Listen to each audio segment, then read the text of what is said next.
Academy students, test 8 की discussion start करते हैं। तो इसमें सबसे पहला सवाल हमारे पास आ जाता है कि two equal and opposite point charges are place at a certain distance from each other, there equilibrium point lies.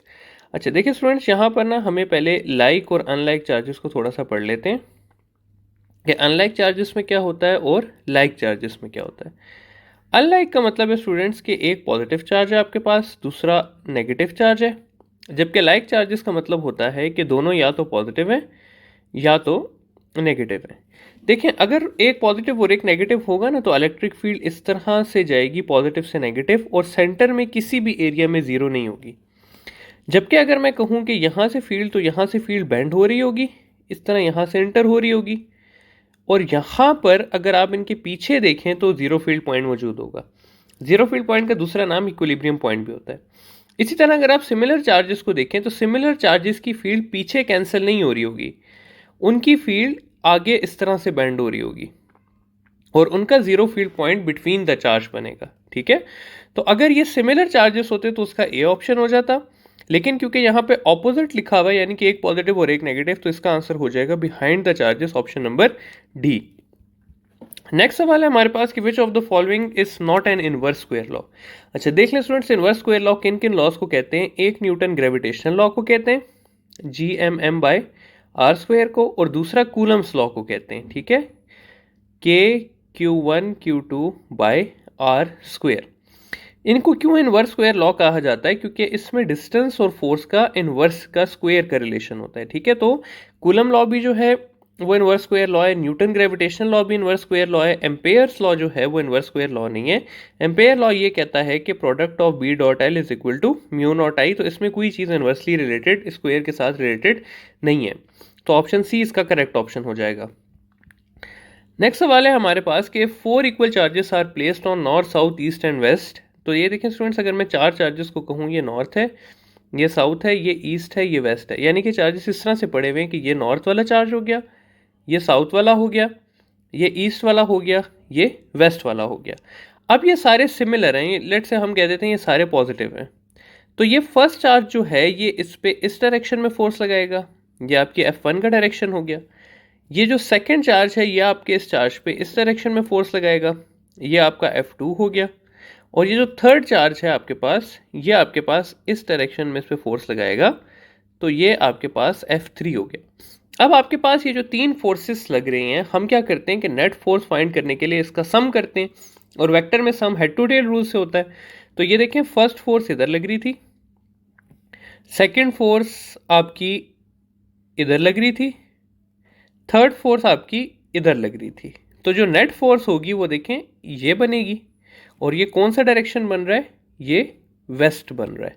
ठीक है, तो वेस्ट वाले चार्ज पे क्या होगा, वेस्ट साइड पे ही फोर्स लगेगी, तो ऑप्शन नंबर बी इसका करेक्ट ऑप्शन हो जाएगा। नेक्स्ट है जी कि which of the following is a vector quantity. तो electric flux is a dot product, इसलिए it is a scalar quantity. Potential gradient, अच्छा इसके ऊपर एंड में आते हैं, कैपेसिटेंस जो है वो भी स्केलर होती है। पोटेंशियल ग्रेडियंट स्टूडेंट्स हमारे पास इलेक्ट्रिक फील्ड के इक्वल होती है। ठीक है, और electric field is a vector quantity, तो potential gradient is a vector quantity, option number B इसका करेक्ट ऑप्शन हो जाएगा। नेक्स्ट सवाल है कि a positive charge enters perpendicularly into an electric field, then we can say that. देखिए students, अगर मैं इलेक्ट्रिक फील्ड की सिर्फ बात करूं ना, ये मैं बना देता हूं एक इलेक्ट्रिक फील्ड।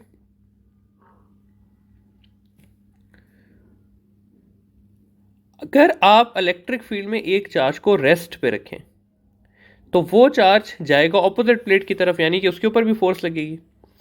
अगर एक चार्ज पैरेलल इंटर हो तो उसके ऊपर भी फोर्स लगेगी, और अगर एक चार्ज परपेंडिकुलर इंटर हो तो वो भी इंटर होकर नेगेटिव की तरफ बेंड होगा, तो उस पर भी फोर्स लगेगी। तो इलेक्ट्रिक फील्ड के लिए हम कहते हैं कि electric field always exerts force. ठीक है, तो यहां पे कहा है कि a positive charge enters perpendicularly into the electric field, तो velocity of the charge will remain same, नहीं क्यों, क्योंकि उसका डायरेक्शन चेंज हो जाएगा और वो नेगेटिव की तरफ अट्रैक्ट भी होगी। Force acting on the charge is independent of velocity of charge, तो जो फोर्स इस पे लगेगी वो इक्वल होगी ई क्यू के। तो ये बात ठीक है कि फोर्स वेलोसिटी पे डिपेंड नहीं कर रही, ये वाली बात ठीक है। It will be deflected towards positive terminal, नहीं ये बात गलत है क्योंकि आप देख लें यहाँ पे it will be deflected towards negative terminal. Electric force और इट विल बी जीरो, तो हमने ये कहा कि इलेक्ट्रिक फोर्स ऑलवेज एक्ट्स, तो इलेक्ट्रिक फोर्स जीरो हो ही नहीं सकती, इसलिए ऑप्शन बी जो है वो इसका करेक्ट ऑप्शन हो जाएगा। नेक्स्ट क्वेश्चन है स्टूडेंट्स हमारे पास कि a capacitor is charge and battery is remove, now if plates of this capacitor are stretched to make its area double the potential between the plates. अच्छा देखें students, इस तरह है कि कैपेसिटर को हम दो में डिवाइड करते हैं, कनेक्टेड कैपेसिटर और डिसकनेक्टेड कैपेसिटर में। ठीक है, सबसे पहले कनेक्टेड कैपेसिटर की बात करते हैं और डिसकनेक्टेड कैपेसिटर की बात करते हैं। अच्छा जी, कनेक्टेड कैपेसिटर स्टूडेंट्स वो होता है कि जिस कैपेसिटर को हमने चार्ज किया होता है और वो स्टिल बैटरी के साथ कनेक्टेड होता है। ठीक है, यहाँ पे ये कनेक्टेड है बैटरी के साथ, जबकि डिसकनेक्टेड कैपेसिटर में हमने उसको चार्ज करके बैटरी से हटा दिया होता है, तो ये डिसकनेक्टेड कैपेसिटर है। अब यहाँ पर हमसे पूछा है कि डिसकनेक्टेड में क्या होता है, लेकिन हम दोनों का पढ़ लेते हैं। देखिए स्टूडेंट्स, कनेक्टेड कैपेसिटर में ना क्योंकि बैटरी लगी होती है इसलिए पोटेंशियल कांस्टेंट होता है और Q is equal to CV होता है, तो इसलिए V क्योंकि कांस्टेंट है तो Q will be directly proportional to C। जबकि अगर डिसकनेक्टेड कैपेसिटर की बात करें तो यहाँ पे क्योंकि बैटरी चार्ज नहीं दे सकती इसलिए चार्ज कांस्टेंट होता है और कांस्टेंट को Q is equal to CV है, तो C is inversely proportional to V हो जाएगा। ठीक है, अब यहां पर अगर हम देखें तो बात किसकी हुई हुई है, हमारे पास डिसकनेक्टेड कैपेसिटर की हुई है। देखें, क्योंकि हमने कैपेसिटर को चार्ज किया और बैटरी को रिमूव कर दिया, अब हमने उसकी प्लेट्स का एरिया डबल किया है, तो capacitance is directly proportional to area. अगर हम एरिया को 2 टाइम्स करेंगे तो कैपेसिटेंस भी 2 टाइम्स हो जाएगी। डिसकनेक्टेड कैपेसिटर में चार्ज कांस्टेंट है, पोटेंशियल और कैपेसिटेंस का इनवर्स रिलेशन है, तो अगर कैपेसिटेंस 2 टाइम्स होगी तो पोटेंशियल हाफ हो जाएगा, तो बी रिड्यूस टू हाफ इसका करेक्ट ऑप्शन है। नेक्स्ट सवाल है कि 3 farad capacitor is connected to 100 volt battery takes 30 second to charge fully, यानी कि टाइम टू फुल चार्ज जो है वो 30 सेकेंड है, और हमें ये बात पता है कि time to full charge equal होता है 5 टाइम कांस्टेंट के, तो एक टाइम कांस्टेंट निकल आएगा 30/5 के इक्वल टू 6 सेकेंड्स। अब टाइम कांस्टेंट की इक्वेशन है R इंटू सी, यहां पर हमने क्या फाइंड करना है, R फाइंड करना है, तो R इक्वल हो जाएगा T/C। T यहाँ पे हमारे पास 6 सेकेंड है, फेरेड हमारे पास 3 है, तो 6/3 हमारे पास 2 ओहम आंसर आ जाएगा, जो कि हमारा ऑप्शन नंबर सी बनता है।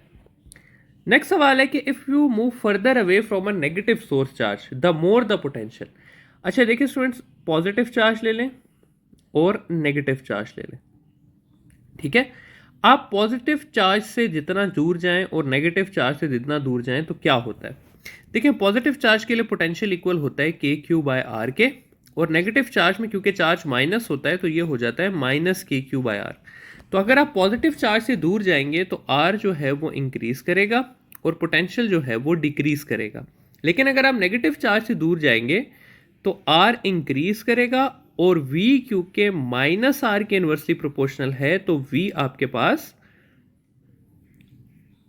डिक्रीज करने की जगह इंक्रीज करेगा, क्योंकि नेगेटिव में डिक्रीज करना इंक्रीज होता है। ठीक है, तो जितना ज़्यादा आप नेगेटिव चार्ज से दूर जाएंगे पोटेंशियल इंक्रीज करेगा, जितना ज़्यादा आप पॉजिटिव से दूर जाएंगे पोटेंशियल डिक्रीज करेगा, तो ऑप्शन नंबर ए जो है वो इसका करेक्ट ऑप्शन हो जाएगा।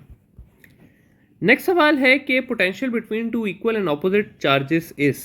तो देखें स्टूडेंट्स, अगर मैं बात करूं पोटेंशियल की, ये कहता हूं ये चार्ज 1 है और ये चार्ज 2 है और ये दोनों इक्वल हैं, तो हमसे ये पूछा हुआ है कि इनके मिड पॉइंट पे पोटेंशियल कितना होगा। तो मिड पॉइंट पे पोटेंशियल फाइंड कर लेते हैं। V नेट इक्वल हो जाएगा V1 प्लस V2 के। लेट्स से अगर यहाँ से डिस्टेंस R है तो यहाँ से भी डिस्टेंस R ही होगा, क्योंकि इक्वल साइड्स डिस्टेंस हमने कैलकुलेट करना है। तो ये हो जाएगा हमारे पास KQ बाय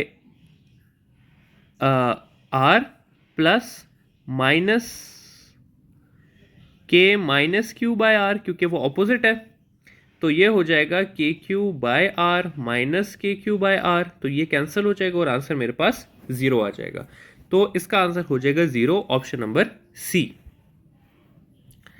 नेक्स्ट है जी कि length and radius of a wire are doubled is specific resistance. तो अब स्टूडेंट्स आप लोगों में से काफ़ी लोगों ने क्या किया है कि रेजिस्टेंस को इक्वल किया है लेंथ बाय रेडियस स्क्वायर के। लेंथ को आपने डबल किया है, रेडियस को आपने 2 का स्क्वायर 4 किया है, और इसका आंसर आप लोगों ने डिक्रीज बाय 2 टाइम्स करके करेक्ट कर दिया। जबकि यहाँ पर लिखा हुआ है स्पेसिफिक रेजिस्टेंस। स्पेसिफिक रेजिस्टेंस दूसरा नाम है रेजिस्टिविटी का, और रेजिस्टिविटी जो है वो इंडिपेंडेंट होती है डायमेंशन ऑफ वायर पे, वो लेंथ वगैरह से उसको फर्क नहीं पड़ता। उसको सिर्फ दो चीज़ों से फर्क पड़ता है, एक मटेरियल से और दूसरा टेम्परेचर से।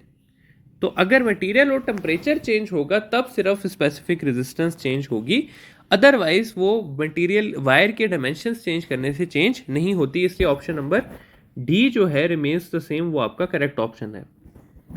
नेक्स्ट सवाल है कि number of resistors when connected in series have a resistance of 18 ohm, और जब उन्हीं को हम पैरेलल में लगाते हैं तो 2 ohm, then resistance of each resistor is. देखिए स्टूडेंट्स, सबसे पहले आपको ये फाइंड करना है कि कितने रेजिस्टर्स लगे हुए हैं। तो उसके लिए ये करेंगे कि सीरीज इक्वल होता है एन आर के, इसको आप डिवाइड करते हैं पैरेलल पे, तो पैरेलल इक्वल होता है आर बाय एन के। ठीक है, ये आर एस आर से कट जाएगा और R S over R P आपके पास इक्वल आ जाएगा एन स्क्वेयर के, या एन इक्वल आ जाएगा R S by R P under root के। अब आर एस जो है वो हमारे पास 18 है, आर पी जो है वो हमारे पास 2 है, ये कट के 9 हो जाएगा, 9 का अंडर रूट 3, यानी कि हमारे पास 3 रेजिस्टर्स लगे हैं। जब आप ये फाइंड कर लेंगे उसके बाद बहुत सिंपल है, कैसे आप सीरीज की इक्वेशन लगा दें या आप पैरेलल की लगा दें।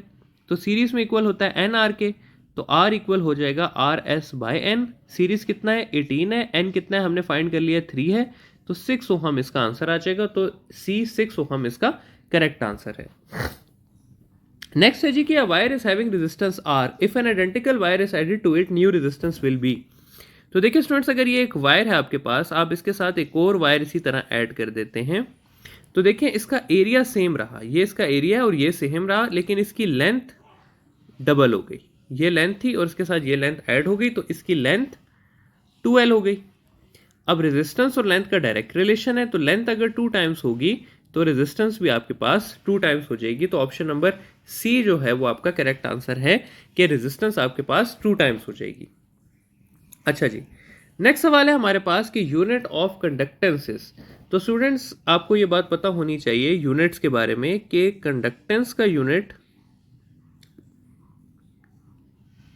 या तो आपके पास ओहम इनवर्स है, ओहम इनवर्स को आप मोहो भी लिखते हैं, और इसका एक और यूनिट सेमिन भी है जो कि आपकी किताब में लिखा हुआ है। तो ये भी यूनिट है, ये भी यूनिट है, लेकिन ओहम पर मीटर इसका यूनिट नहीं है। तो बोथ बी एंड सी इसका करेक्ट ऑप्शन हो जाएगा, ऑप्शन नंबर डी। नेक्स्ट सवाल है स्टूडेंट्स के 2 wires A and B have same resistivity, wire A is twice as long as wire B. अच्छा, यानी कि दोनों की रेजिस्टिविटी सेम है, यानी कि एक ही मटेरियल की बनी हुई है, तो रेजिस्टिविटी वाला फैक्टर चला गया। अच्छा, अब हम क्या करते हैं कि wire A is twice as long as wire B, यानी कि length of A is 2 times of length of B, और उसका डायमीटर जो है, यानी कि diameter of A is 2 of diameter of B. ठीक है, तो अब हमें फाइंड करना है कि resistance of wire A B के मुकाबले में कितनी होगी। अच्छा जी, अब अगर मैं देखूं तो आर ए जो हो जाएगा मेरे पास वो इक्वल हो जाएगा resistivity L A over D A square, क्योंकि वो डी का स्क्वायर होता है, इसके साथ प्रोपोर्शनल का साइन लगा देते हैं। अच्छा, ये रेजिस्टिविटी चली जाएगी क्योंकि सेम है, सिर्फ लेंथ और डायमीटर चेंज हो रहा है। तो अब एल जो है वो 2 टाइम्स ऑफ बी है, और यहाँ पे डी जो है ये भी 2 टाइम्स ऑफ बी है, तो ये हो जाएगा डी बी का स्क्वायर, 2 का स्क्वायर 4 हो जाएगा, ये कैंसिल हो जाएगा और half of resistance of B आ जाएगा। तो यानी कि A is resistance of wire is half of resistance of B, option number B. Next सवाल है the external resistance of a circuit is infinite, the terminal potential of a circuit is. देखिए student, सबसे पहले आपको यह पता होना चाहिए कि जब आपकी external resistance R, capital R infinite होती है तो उसको हम कहते हैं ये ओपन सर्किट है। और ओपन सर्किट में स्टूडेंट्स करंट जो है वो हमारे पास जीरो होता है, ठीक है। अब हमें ये इक्वेशन पता है कि EMF is equal to V T plus capital I R. यहां पर करंट जो है वो हमारे पास जीरो हो गया है, तो terminal potential will be equal to EMF. तो ये हो जाएगा terminal potential of the circuit is equal to EMF, option number C. Next है जी कि each resistor in the given is 1 ohm, find the net resistance of the circuit. अच्छा, ये student सवाल कभी कभी आ जाता है। अब ये देखें, ये एक बहुत कम्प्लेक्स सर्किट है जिसको आप सोचेंगे तो आपसे नहीं समझ आएगी कि कितने पैरेलल में कितने सीरीज में। देखिए, इसकी एक ट्रिक है, और वो ये ट्रिक ये है स्टूडेंट्स कि आप लोगों ने एंड से शुरू करना है और दो दो रेजिस्टर को लेके चलना है, ठीक है। तो सबसे आखिरी दो रेजिस्टर आपके पास ये वाले दो लगे हुए। अब ये वाले जो दो रेजिस्टेंस है स्टूडेंट्स, ये सीरीज में लगे हुए। देखिए, अगर आप इसको हटा दें तो ये दूसरा वाला नहीं चलेगा, तो यानी कि ये दोनों रेजिस्टर सीरीज में। तो सबसे पहले हम फर्स्ट रेजिस्टेंस फाइंड करते हैं, तो वो हमारी हो जाएगी 1 + 1 = 2 ओहम, ठीक है। अब ये वाले दो रेजिस्टर्स खत्म हो गए। अब क्या करते हैं, हम इनकी जगह एक ही रेजिस्टर बना देते हैं, ठीक है। तो पहले जो हमारी डायग्राम ये थी,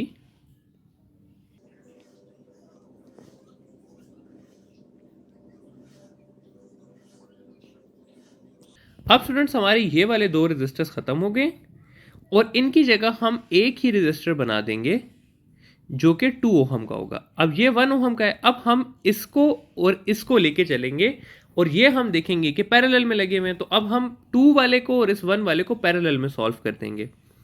तो जो हमारे पास आएगा आंसर वो ये आएगा 1/1 + 1/2 = 3/2, और एंड में हम उसे इन्वर्स कर लेंगे तो 2/3 हमारा आंसर आ जाएगा।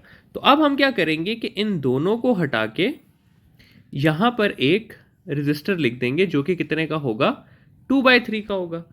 अब इस 2/3 को और इसको देखेंगे तो ये आपस में पैरेलल होंगे। अब इनको सॉल्व कर लेंगे तो 1/2/3 + 1/1 हो जाएगा हमारे पास 3/2 + 1 विच इज इक्वल टू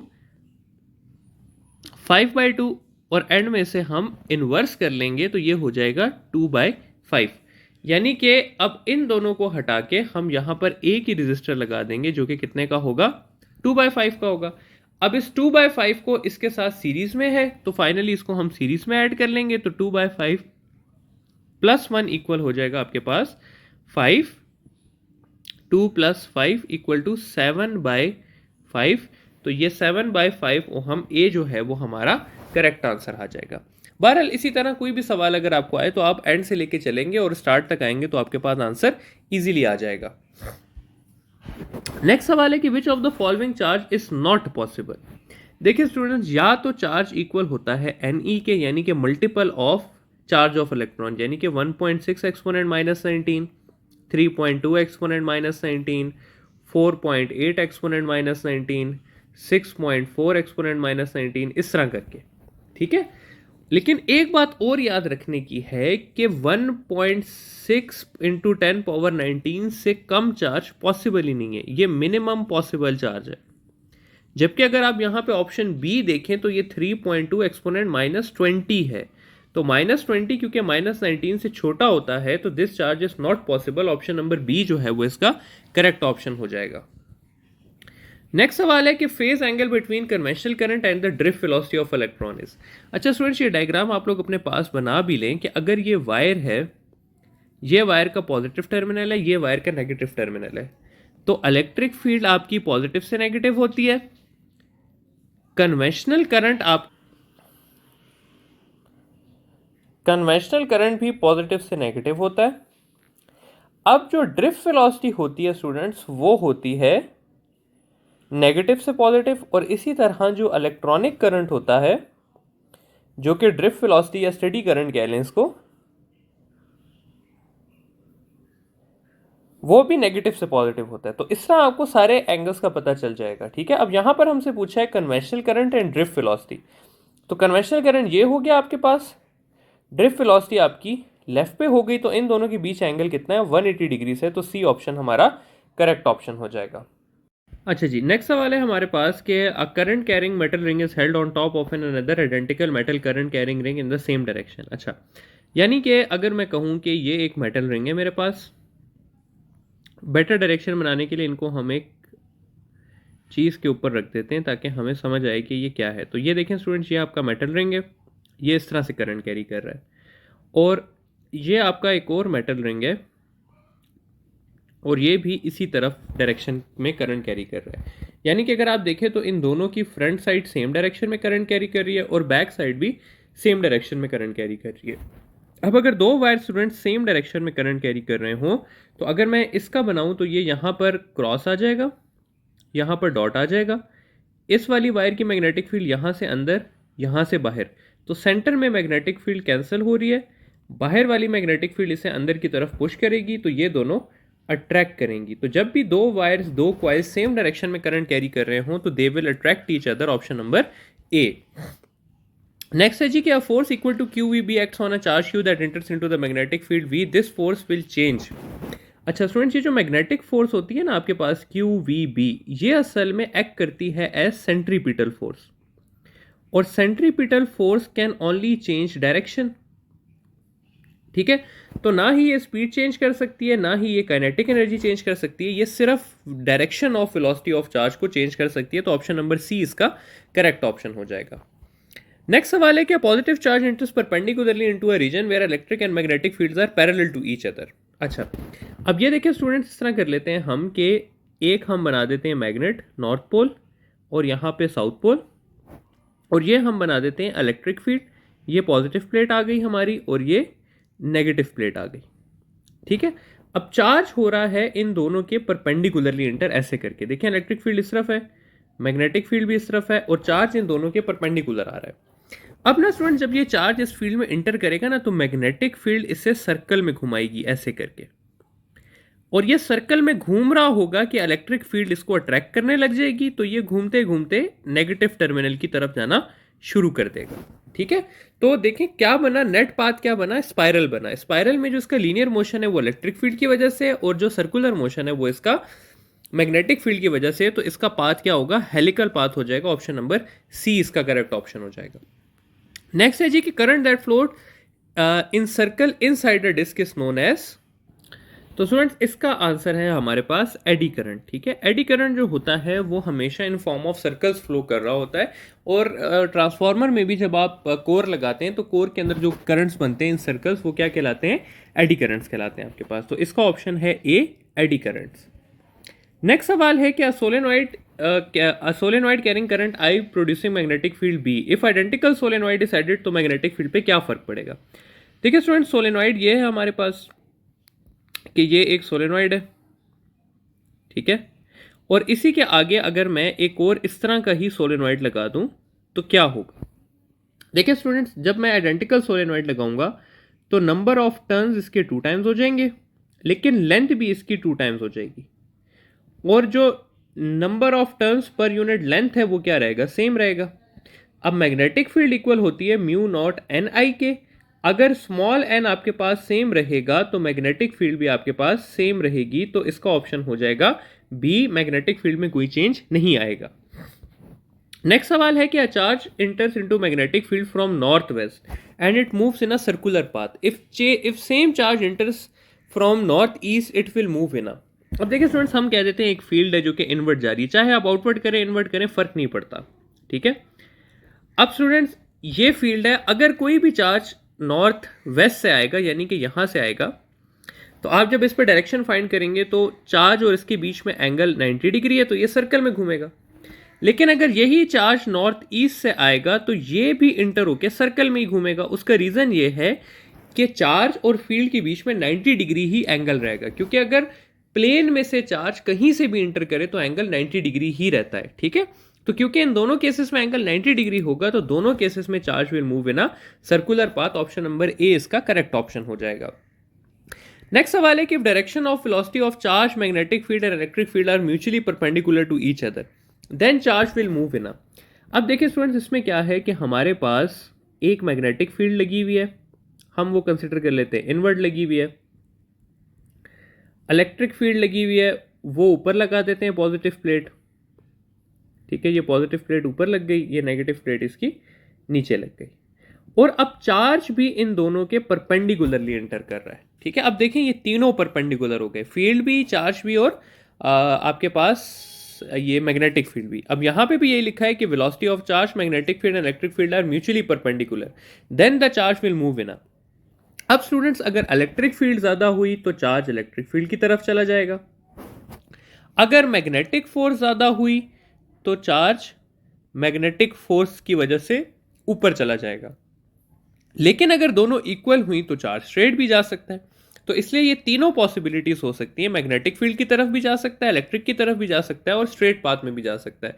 तो कैन बी ऑल जो है वो इसका करेक्ट ऑप्शन हो जाएगा। नेक्स्ट है जी कि a proton and alpha particles enter perpendicularly into a magnetic field with same velocity, the ratio of their radii is. अब स्टूडेंट्स रेडियस की ना हमारे पास तीन इक्वेशंस हैं, ठीक है। रेडियस जो है वो M V by Q V भी, क्यू बी भी के इक्वल भी हो सकता है, P बाई क्यू बी के इक्वल भी हो सकता है, और अंडर रूट 2m के ई बाई क्यू बी के इक्वल भी हो सकता है। अब यहाँ पर हमें देखना पड़ेगा कि हमें क्या चीज़ दी हुई है ताकि उस हिसाब से हम कर सकें। अब यहाँ पे क्योंकि हमें सेम वेलोसिटी दी हुई है तो हम वेलोसिटी वाली इक्वेशन यूज़ करेंगे, तो R हो जाएगा M V by Q B. अब यहाँ पर अगर हम देखें तो वेलोसिटी सेम है। अब मैस ऑफ प्रोटॉन जो है हमारे पास, बल्कि चलो अल्फा पार्टिकल का कर लेते हैं, तो mass of alpha particle is 4 times of mass of proton, तो ये हो जाएगा प्रोटॉन के 4 टाइम्स, और चार्ज जो है वो उसका 2 टाइम्स है, charge of proton into B. तो ये हमारे पास हो जाएगा कि radius of alpha particle is equal to half of radius of proton, ठीक है। या प्रोटॉन का जो रेडियस है वो 2 टाइम्स ऑफ अल्फा पार्टिकल हो जाएगा। तो इसका है आंसर, सॉरी ये 2 टाइम्स ऑफ प्रोटॉन हो जाएगा, ये कैंसिल होकर 2 आएगा। या प्रोटॉन जो है वो half of radius of alpha particle आ जाएगा। तो ऑप्शन नंबर ए जो है वो इसका करेक्ट ऑप्शन हो जाएगा। नेक्स्ट सवाल है जी कि a charge particle can pass through a magnetic field without accelerating. ये बात ठीक है, क्यों? क्योंकि अगर वो इंटर करता है एट 0 डिग्री या 180 डिग्री तो जो फोर्स होगी वो हमारे पास 0 हो जाएगी, क्योंकि Q V B sine theta होता है, और इसके ऊपर कोई फोर्स नहीं लगेगी। ये बात ठीक है। Can pass through electrical field without accelerating, तो ये वाली बात बिल्कुल गलत है। क्यों? क्योंकि electric field will always act on a charge, चाहे वो रेस्ट पे, चाहे वो मोशन में, चाहे वो परपेंडिकुलरली एंटर करता है। Will always deflect in a magnetic field, ये बात गलत है। क्यों? क्योंकि मैग्नेटिक फील्ड हो सकता है कि ना लग रही हो, जैसे कि ऊपर वाले केस में will always deflect in electric field. अब ये बात क्यों गलत है? क्योंकि लेट से अगर ये पॉजिटिव प्लेट है, ये नेगेटिव प्लेट है, और चार्ज इनके बीच में पैरेलल आता है, तो देखें ये डिफ्लेक्ट नहीं होगा, ये स्ट्रेट लाइन में एक्सेलरेट होगा। तो विल नॉट ऑलवेज डिफ्लेक्ट, ये तीनों ऑप्शन आपके पास गलत हो जाएंगे, और ए जो है वो आपका करेक्ट ऑप्शन हो जाएगा। नेक्स्ट है जी कि when current is pass through an inductor decreases the induced current will flow in which direction. अच्छा, अब सबसे पहले इंडक्टर क्या होता है? इंडक्टर हमारे पास सिंपली सोलेनॉइड होता है। ये सेल्फ इंडक्शन से सवाल बनाया गया है, ठीक है। अब अगर मैं बात करूं सोलेनॉइड की, ठीक है, और सोलेनॉइड में मैं बात करूं कि ये मेरे पास सोलेनॉइड है और इसमें मैं अप्लाइड करंट को कम करता हूं, यानी कि ये जो करंट है इसको मैं कम करता हूं। तो जब ये करंट कम होगा तो करंट डिक्रीज होगा, डिक्रीज होने की वजह से फ्लक्स डिक्रीज होगा, फ्लक्स डिक्रीज होने की वजह से ईएमएफ और करंट बनेगा। अब कॉज क्या थी? करंट का डिक्रीज करना। तो जो इंड्यूस करंट होगा वो अपनी कॉज को अपोज करने के लिए अप्लाइड करंट को इंक्रीज करना चाहेगा, और इंक्रीज करने के लिए वो सेम डायरेक्शन में फ्लो करेगा।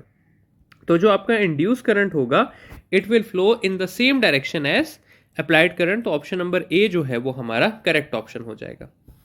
नेक्स्ट सवाल है कि which of the following set of quantities have different unit. अब स्टूडेंट्स यहां पर अगर हम बी ऑप्शन को देखें तो मैग्नेटिक फ्लक्स डेंसिटी जो है वो एक्चुअली बी ही है, और मैग्नेटिक इंडक्शन भी बी को ही कहते हैं। तो अगर ये दोनों मैग्नेटिक फील्ड है तो इनका सेम यूनिट होगा। म्यूचुअल इंडक्टेंस का भी हेनरी यूनिट है और सेल्फ इंडक्टेंस का भी हेनरी यूनिट है, तो इन दोनों का यूनिट भी सेम हुआ। लेकिन अगर मैग्नेटिक फ्लक्स की बात की जाए तो इसका यूनिट वेबर है, और इलेक्ट्रिक फ्लक्स की बात की जाए तो इसका यूनिट न्यूटन मीटर स्क्वायर पर कूलम है, और ये दोनों एक दूसरे से बिल्कुल डिफरेंट हैं। तो ऑप्शन नंबर ए इसका करेक्ट ऑप्शन हो जाएगा। नेक्स्ट सवाल है कि the statement mechanical energy in moving the magnet towards a coil appears in the form of electrical energy within the coil is. तो स्टूडेंट्स ये हमारे पास सीधी सीधी लेंजिस लॉ की डेफिनेशन है। लेंजिस लॉ ये कहता है कि law of conservation of energy obey होती है जब भी हम मैग्नेट या कॉइल को मूव करते हैं। यानी कि जब आप मूव करते हैं तो मैकेनिकल एनर्जी आप लोग कर लगाते हैं और वो मैकेनिकल एनर्जी कन्वर्ट होती है इलेक्ट्रिकल एनर्जी में। तो this is the principle for electromagnetic induction. और कौन सा लॉ? Lenz's law. तो ऑप्शन नंबर डी इसका करेक्ट ऑप्शन हो जाएगा। नेक्स्ट है जी कि conversion of AC to DC is called as. तो ये सिंपल सा क्वेश्चन है स्टूडेंट्स, रेक्टिफिकेशन कहलाता है। ऑप्शन नंबर सी इसका करेक्ट ऑप्शन हो जाएगा। नेक्स्ट क्वेश्चन है, a transformer that increases the current is called as. तो स्टूडेंट्स हमारे पास दो टाइप्स के ट्रांसफार्मर होते हैं, स्टेप अप और स्टेप डाउन। ये जो नाम रखे गए हैं ना स्टूडेंट्स, ये पोटेंशियल की बेसिस पे रखे गए हैं। तो जो ट्रांसफार्मर पोटेंशियल को इंक्रीज करे, या इस तरह लिख देते हैं कि जिसमें सेकेंडरी कॉइल का पोटेंशियल ज्यादा हो प्राइमरी कॉइल के पोटेंशियल से, उसको हम स्टेप अप कहते हैं। और जिसमें सेकेंडरी कॉइल का पोटेंशियल डाउन हो प्राइमरी से, उसको हम स्टेप डाउन कहते हैं। अब अगर सेकेंडरी का पोटेंशियल ज्यादा है तो मतलब सेकेंडरी के नंबर ऑफ टर्न्स भी ज्यादा होंगे और इधर सेकेंडरी के नंबर ऑफ टर्न्स कम होंगे। और फाइनली अगर करंट की बात की जाए तो जो ट्रांसफार्मर पोटेंशियल को ज्यादा करता है वो करंट को कम करता है, और जो ट्रांसफार्मर पोटेंशियल को कम करता है वो करंट को ज्यादा करता है। तो step a transformer that increases the current. तो जो ट्रांसफार्मर करंट को इंक्रीज कर रहा है उसे हम क्या कहते हैं? स्टेप डाउन ट्रांसफार्मर कहते हैं। तो ऑप्शन बी इसका करेक्ट ऑप्शन हो जाएगा। नेक्स्ट है जी, क्या generator works on the principle of. तो स्टूडेंट्स जनरेटर हमारे पास काम करता है इलेक्ट्रोमैग्नेटिक इंडक्शन पे, मोटर हमारे पास काम करती है इलेक्ट्रोमैग्नेटिज्म पे। तो यहां पर क्योंकि हमसे जनरेटर का पूछा गया है तो generator works on the principle of electromagnetic induction. Next सवाल आ जाएगा कि rate of change of flux through secondary coil containing 100 turns is 10 weber पर सेकेंड। यानी कि हमें डेल्टा फाई बाई टी इन्होंने दिया हुआ है 10 वेबर पर सेकेंड, ठीक है। और म्यूचुअल इंडक्टेंस हमें दी हुई है 5 हेनरी, और हमसे ये पूछा है कि इंड्यूस्ड ईएमएफ कितनी होगी। तो अब स्टूडेंट्स ये है कि इंड्यूस्ड ईएमएफ की इक्वेशन होती है minus M delta I by T, या फैराडे के मुताबिक minus N delta phi by T. अब क्योंकि यहाँ पे हमें डेल्टा फाई बाई टी वाला फैक्टर दिया हुआ है तो हम ये वाली इक्वेशन यूज करेंगे। तो एन हमारे पास 100 है और चेंज इन फ्लक्स हमारे पास 10 वेबर पर सेकेंड है। तो 100 इंटू 10 सिंपली क्या हो जाएगा? 1000 वोल्ट हो जाएगा। तो 1000 वोल्ट ऑप्शन नंबर सी हमारा करेक्ट ऑप्शन हो जाएगा। नेक्स्ट सवाल है कि metal ring is place between a person and a south pole of a magnet. यानी कि एक मैग्नेट है हमारे पास, ये उसका साउथ पोल है, ये उसका नॉर्थ पोल है, यहाँ पे रिंग पड़ी हुई है और बंदा उसको पीछे से देख रहा है, ठीक है। ये उसको पीछे से देख रहा है। अब अगर ये लिखा हुआ है कि when a magnet is move towards the ring, यानी कि मैं इसको इधर मूव करता हूं तो person will see the current इन। अब स्टूडेंट जब मैं साउथ पोल को करीब करूंगा तो ये मैग्नेट इससे अपोज करने के लिए लेफ्ट साइड पे साउथ पोल बना देगा और राइट साइड पे नॉर्थ पोल बना देगा। अब बंदे को क्या नजर आ रहा है? North pole. और नॉर्थ पोल पे कौन सा करंट फ्लो करता है? Anti clockwise. तो person will see the current in anti clockwise direction. Option number B इसका करेक्ट ऑप्शन हो जाएगा। नेक्स्ट सवाल है स्टूडेंट्स हमारे पास कि two coils carrying current in same direction are place close to each other, they will. अब देखिए स्टूडेंट्स, अगर मैं कहूं कि मेरे पास दो कॉइल्स हैं, ये करंट कैरी कर रहा है, ठीक है, इस डायरेक्शन में, और दूसरा कॉइल भी करंट कैरी कर रहा है इस डायरेक्शन में। तो अगर मैं इसके ऊपर राइट हैंड रूल बनाऊं तो ये नॉर्थ साइड बनेगी, ये साउथ साइड, और इसकी ये साउथ साइड बनेगी और ये नॉर्थ साइड। अब ये साउथ और ये नॉर्थ जो है स्टूडेंट्स एक दूसरे को अट्रैक्ट करेंगे, तो these two coils will attract each other. Option number A इसका करेक्ट आंसर हो जाएगा। नेक्स्ट है जी कि which of the following statement is not true for EMF produce in a generator. तो स्टूडेंट्स ईएमएफ जो जनरेटर में बनती है वो इक्वल होती है नवाब साइन थीटा या NWAB साइन थीटा के। इसमें ये जो ओमेगा है ये एंगुलर वेलोसिटी है, तो इसको आप इस तरह भी लिख सकते हैं N2πFAB, और इसको आप ऐसे भी लिख सकते हैं N2π/TAB, ठीक है। अब यहां पर अगर आप देखें तो प्रोपोर्शनल टू वेलोसिटी, तो ये बात ठीक है। प्रोपोर्शनल टू फ्रीक्वेंसी, ये बात भी ठीक है। Is directly proportional to external magnetic field, ये बात भी ठीक है। लेकिन is not directly proportional to time period, it is inversely proportional to time period. तो ऑप्शन नंबर डी जो है वो हमारा करेक्ट ऑप्शन हो जाएगा। नेक्स्ट सवाल है हमारे पास कि the diagram of a centre tap transformer will allow dash current to flow. तो इसका आंसर है स्टूडेंट्स के neither positive nor negative half cycle. क्यों? इस वजह से स्टूडेंट्स के देखें, जब पॉजिटिव हाफ साइकिल आएगा तो ऊपर से करंट आएगा यहां से, ये वाला इसको अलाउ करेगा, करंट यहां से नीचे जाएगा, लेकिन यहां से आगे फ्लो नहीं कर सकेगा क्योंकि नीचे वाला डायोड रिवर्स बाइस हो चुका है। अब जब नीचे वाला डायोड रिवर्स बाइस हो चुका है तो ये हमारे पास ओपन सर्किट बन गया, यानी कि पॉजिटिव हाफ साइकिल में कोई करंट फ्लो नहीं करेगा। अब जब नेगेटिव हाफ साइकिल की बारी आएगी तो करंट नीचे से जाएगा, यहां से इस तरह करके पास करेगा, और ये ऊपर वाला डायोड नहीं अलाउ करेगा, यानी कि ना आपका पॉजिटिव साइकिल कंप्लीट हो रहा है ना आपका नेगेटिव साइकिल कंप्लीट हो रहा है। तो this will not allow either positive और नेगेटिव। अब आप लोग सोच रहे होंगे कि फिर हाफ वेव रेक्टिफिकेशन कैसे होती है, तो उसमें स्टूडेंट सर्किट डायग्राम कुछ ऐसी सी बनी होती है कि आपके पास ये इस तरह से ग्राउंड हुआ होता है, तो जब पॉजिटिव साइकिल आएगा तो वो यहां से यूं करके यहां से पास होगा करंट, और जब नेगेटिव साइकिल आएगा तो वो यहां से यूं करके पास करेगा। ठीक है, तो ये डायग्राम और इस डायग्राम में ये डिफरेंस है कि राइट साइड वाली फुल वेव रेक्टिफायर है और लेफ्ट साइड वाली जो है वो ओपन सर्किट की डायग्राम है। ठीक है, नेक्स्ट क्वेश्चन की तरफ चलते हैं कि when a bulb is connected to a AC source it blinks 200 times in 2 second. ठीक है, तो 200 टाइम इन 2 सेकंड का मतलब है स्टूडेंट्स, 100 टाइम्स इन 2 सेकंड का मतलब है 50 टाइम्स इन 1 सेकंड। ठीक है, अब इसको मैंने हाफ वेव रेक्टिफाई किया है तो frequency of output pulsating DC हमें बतानी है बेसिकली। ठीक है, अब क्या है कि एसी की एक वेव में बल्ब 2 टाइम्स ब्लिंक करता है, ये देखें, एक इधर और एक इधर।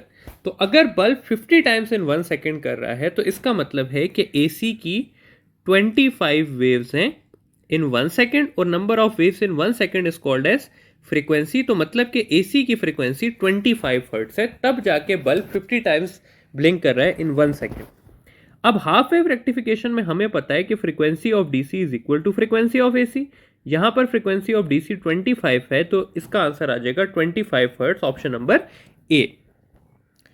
नेक्स्ट क्वेश्चन आ जाता है हमारे पास कि efficiency of a full wave rectifier is. तो स्टूडेंट्स, एफिशिएंसी आप लोगों ने याद रखनी है कि अगर हाफ वेव रेक्टिफायर हो और फुल वेव रेक्टिफायर हो तो हाफ वेव रेक्टिफायर की एफिशिएंसी 40.4% होती है, फुल वेव रेक्टिफायर की 80.6% होती है।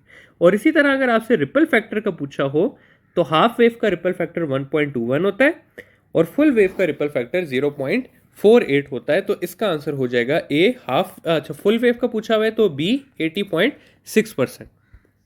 नेक्स्ट सवाल है कि if angular momentum of electron is 2h by pi this means that the electron is in.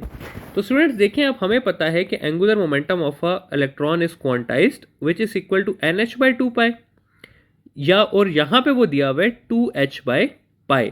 तो इसको मैं ऐसा लिख सकता हूं nh by 2 pi is equal to 2h by pi, ये h से गया, ये pi से गया, तो n की वैल्यू हमारे पास आ जाएगी 4, यानी कि fourth orbit, option number D.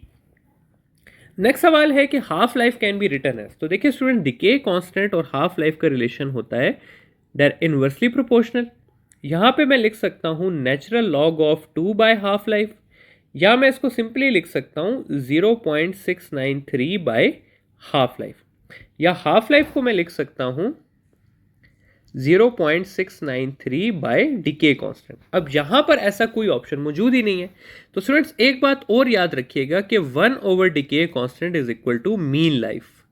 ठीक है, तो ये हो जाएगा हमारे पास T half is equal to 0.693 into mean life, जो कि बनता है हमारा option number A, option A, T is equal to 0.6 into mean life.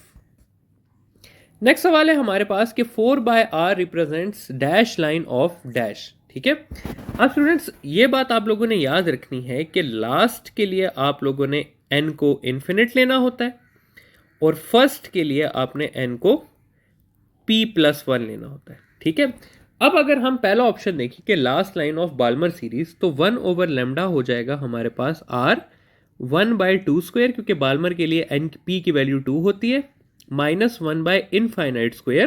तो ये हो जाएगा हमारे पास 1 over lambda is equal to r 1/4, या सिंपली लेमडा इक्वल हो जाएगा 4 बाय r, यानी कि last line of Balmer series जो है वो किसके इक्वल होती है, 4 बाय r के इक्वल होती है। तो ये हो जाएगा हमारा option number A, last line of Balmer series. Next सवाल है कि what will be the dimensions of wavelength into mass into velocity. अब ये देखें स्टूडेंट्स, डी ब्रॉगली के मुताबिक lambda is equal to H over M V, तो H equal हो जाएगा lambda into M into V, यानी कि wavelength into mass into velocity. और एच के dimensions are similar to angular momentum, ये बात आप लोगों ने याद रखनी है। तो इसका आंसर हो जाएगा ए, एंगुलर मोमेंटम के dimensions are similar to lambda into M into V. Next question आ जाएगा हमारे पास कि how many half life are required for an element to fully decay. ठीक है, तो स्टूडेंट्स एलिमेंट कभी भी डीके कंप्लीटली नहीं हो सकता। क्यों नहीं हो सकता?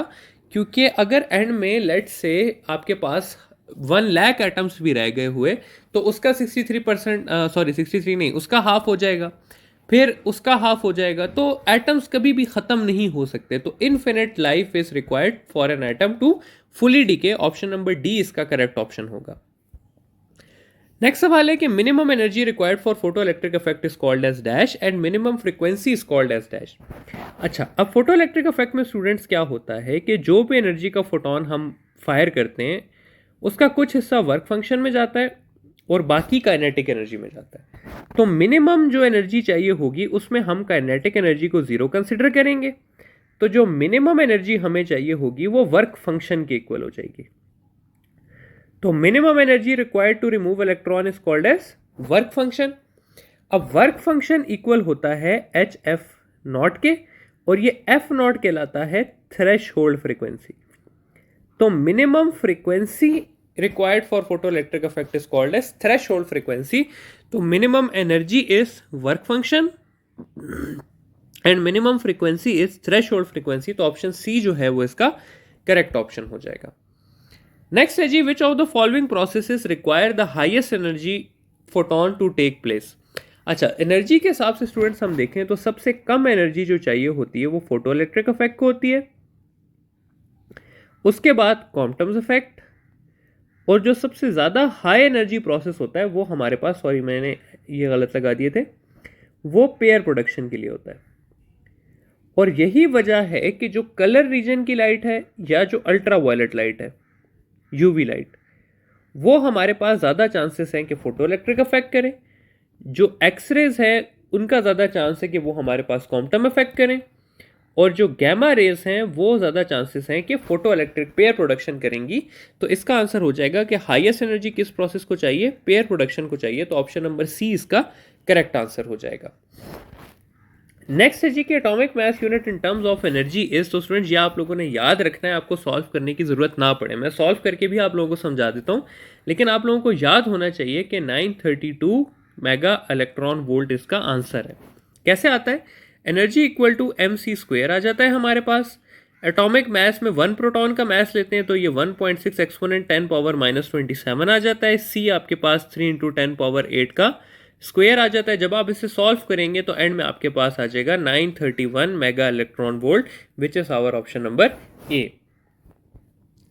नेक्स्ट सवाल है कि if you observe 2 radio active elements over a period of 2 half lives then which of the statement is correct after 2 half lives. अच्छा, अब ये देखिए स्टूडेंट्स, इस तरह है कि मैं कंसिडर करता हूँ कि एलिमेंट है मेरे पास, एक मेरे पास 10 kg का एलिमेंट है, दूसरा मेरे पास 5 kg का एलिमेंट है। ठीक है, इसको भी 2 हाफ लाइफ्स गुजरती हैं, इसको भी 2 हाफ लाइफ्स गुजरती हैं। ठीक है, तो क्या होगा कि इसका मेरे पास रह जाएगा 2.5 और इसके नंबर ऑफ एटम्स जो डिके होंगे वो होंगे 7.5 kg, जबकि इसका मेरे पास रह जाएगा 1.25 और इसके जो डिके होंगे एटम्स वो होंगे मेरे पास 3.75 kg। तो देखें, जिसके इनिशियल नंबर ऑफ एटम्स ज़्यादा थे उसके डिके एटम्स भी ज़्यादा हुए हैं। ठीक है, तो यहाँ पर अगर हम देख लें तो element having more atoms initially will have more number of atoms decade. तो ऑप्शन नंबर ए जो है वो इसका करेक्ट ऑप्शन हो जाएगा कि इनिशियल एटम्स जितने ज़्यादा होते हैं डिके भी उतने ज़्यादा होते हैं। अच्छा जी, नेक्स्ट सवाल है हमारे पास कि radius of second orbit of hydrogen is greater than the first orbit of hydrogen bye a factor of. तो स्टूडेंट्स अगर मैं